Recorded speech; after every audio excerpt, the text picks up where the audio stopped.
According to the Ukrainian government, the U.S. leads all countries with $196 billion in total military, financial and humanitarian aid to Ukraine between January 24, 2022 through November 20, 2022.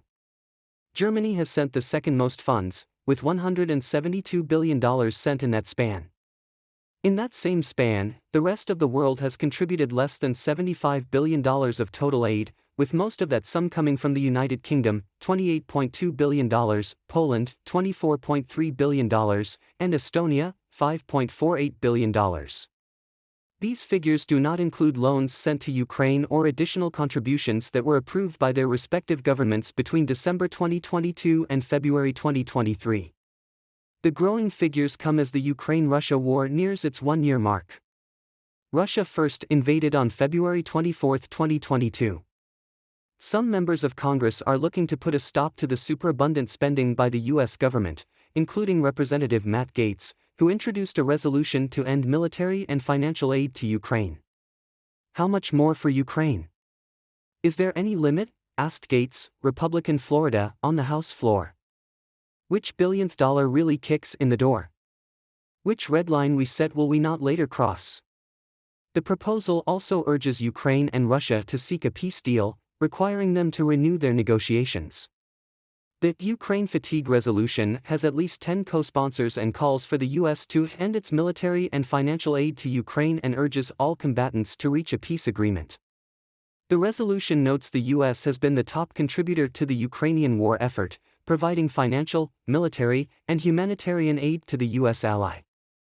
In January, President Biden approved additional security assistance, including 31 Abrams M1 tanks to Ukraine. On top of that, reports suggest another $2 billion could be in the pipeline. This is about freedom, freedom for Ukraine, freedom everywhere, Biden said last month. Gaetz's resolution claims the U.S. is inadvertently contributing to civilian casualties by providing weapons and potentially prolonging what he called an everlasting conflict. America is in a state of managed decline, and it will exacerbate if we continue to hemorrhage taxpayer dollars toward a foreign war, said Gaetz, a member of the House Armed Services Committee.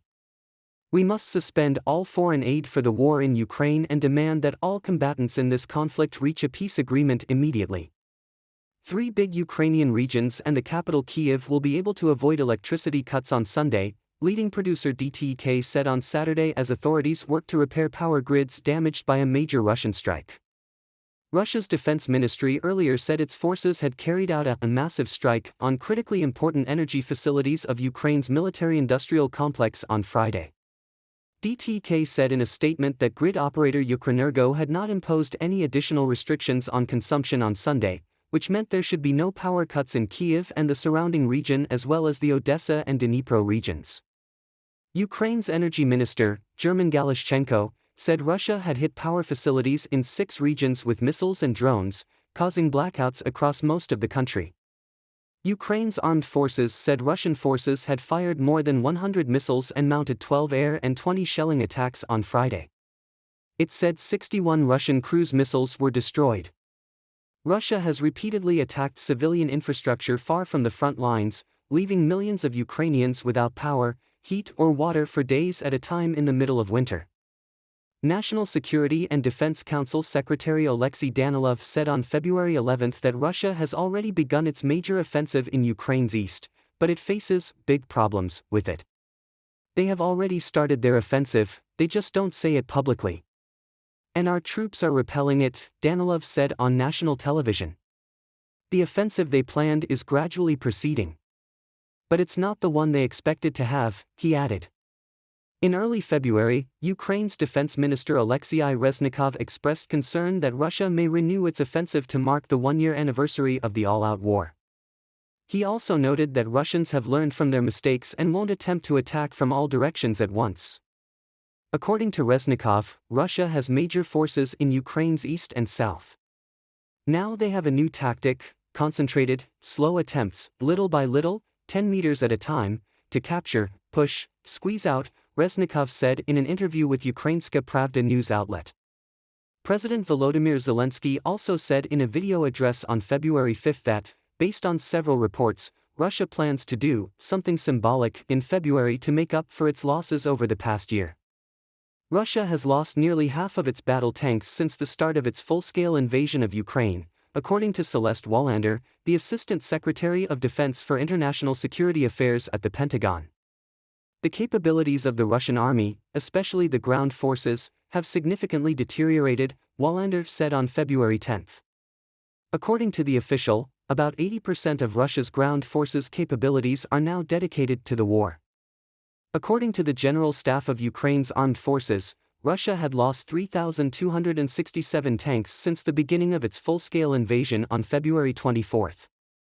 Wallander said that Russia's naval capabilities are in better shape while some gaps, such as drone supplies, are filled with the help of Iran. Russia is not only weakening but also learning to adapt, applying lessons learned from previous losses and failures, especially around Bakhmut in Donetsk Oblast, she said. According to Wallander, it's hard to predict how the war will end, but the Pentagon is certain that Russia will not reach its strategic and operational goals, while Ukraine will succeed in defending its territories. President Volodymyr Zelensky dismissed Ruslan Juba, Ukraine's National Guard deputy commander, on February 11.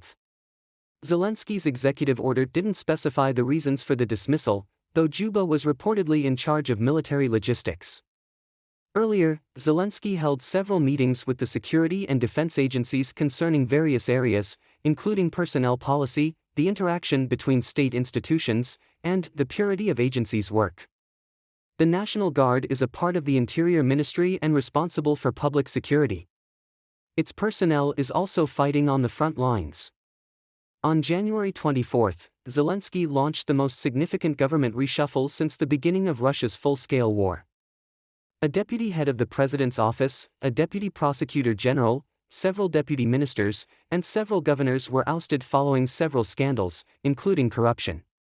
In late January, the Defense Ministry was beset by a high-profile corruption scandal that led to the firing of several top officials. Ukrainian newspaper ZN.ua reported on January 21 that the Defense Ministry procured large amounts of food products for the military at inflated prices. The National Anti-Corruption Bureau of Ukraine has since opened an investigation into the alleged scheme. Ukraine to create centralized demoning hub. Prime Minister Denis Shmyhal said on February 11 that Ukraine would create a centralized demoning hub. Serving as an analytical center, it will process the information on the needs for demoning provided by ministries, regional administrations, partner countries, and international organizations.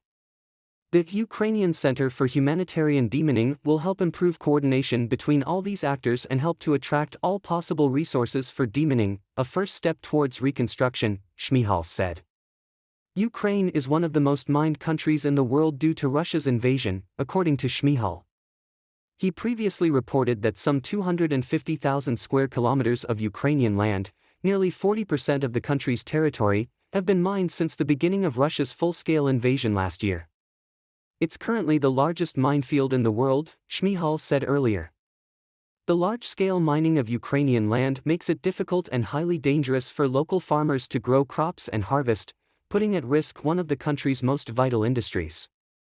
During the summer harvest, several farmers died in the Kharkiv and Sumy oblasts when their tractors hit a landmine during fieldwork.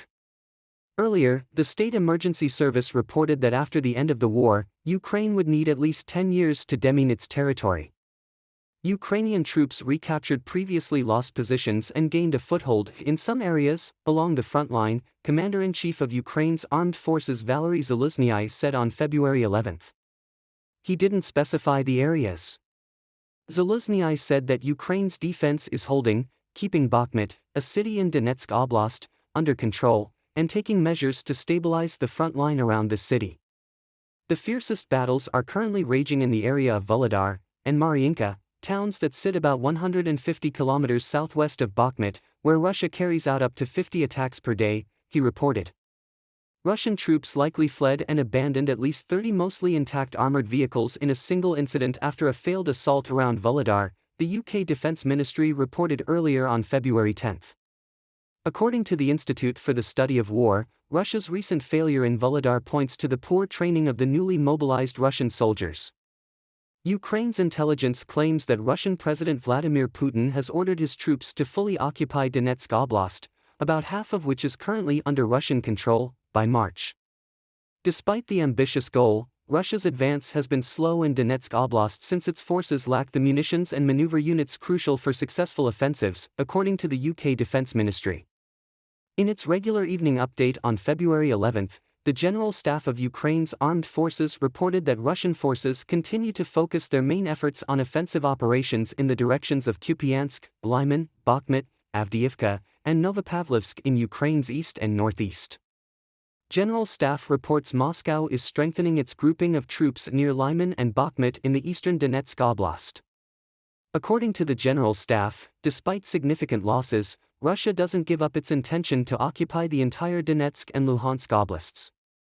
In early February, Deputy Defense Minister Hanna Maliar said that Russian forces had thrown all their strength into breaking our defense and encircling Bakhmut and launched a severe offensive near Lyman. Maliar added, however, that Russia's attempts to surround the town of Bakhmut had failed so far. President Volodymyr Zelensky said on February 3 that Ukraine will not surrender Bakhmut. Russian forces, along with the Kremlin-controlled mercenary group Wagner, have been attempting to capture Bakhmut for months. Russian troops have recently captured settlements north and south of Bakhmut and are trying to cut off all supply lines leading to the embattled town. Capturing Bakhmut would allow Russia to disrupt Ukraine's supply lines in the area and open up the main road leading to the two key Ukrainian cities of Kramatorsk and Sloviansk.